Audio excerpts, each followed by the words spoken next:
5 years ago, Dr. Thomas Kline of Canton decided he wanted to practice medicine the best way he knew how, making house calls. Dr. Kline sees patients in their homes. Many are older, and he says he saves the Medicare program thousands of dollars a year by preventing hospital and nursing home admissions. I found this was a much more effective way to practice medicine, and I can spend an hour here. Very hard to do that in an office. Telephone medicine is very, very difficult because you can't be with the patient. We depend on being able to see the patient. 5 years ago, after I put in my 30, I decided I'd do what I wanted to do, and what I want to do is home care.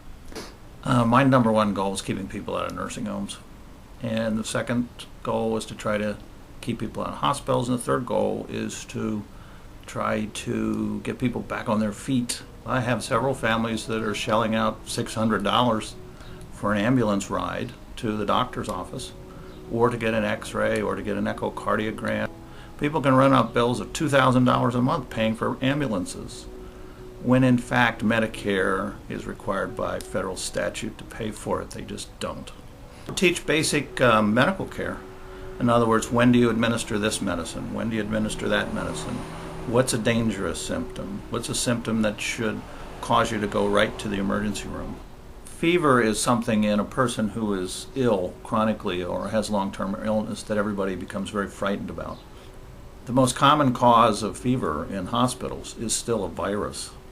So the trick is, when a symptom like fever comes along, should the person go to the hospital?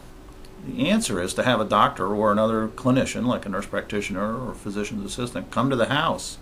And if it just turns out it's another summer flu, the person avoids going to the emergency room. The problem is a vast percentage of my patients, being older, that go to the emergency room end up being admitted because they're not sure what's wrong. The little group that I belong to, the American Academy of Home Care Physicians, did a little study, and it looks like each of us is saving the government about $1 million a year in emergency room fees and admissions. We're the only group of doctors that saves Medicare money.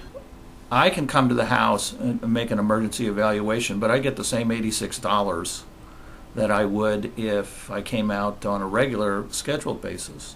I can come to the house on an emergency basis and prevent an emergency ride to the emergency room, an admission, sent to the nursing home for rehab, and home care, which we calculated in our Academy of Home Care Physicians to be about $40,000 in cost for Medicare, of a combined hospital stay and then a nursing home rehab stay and then home care, all for one visit from the doctor or the nurse practitioner.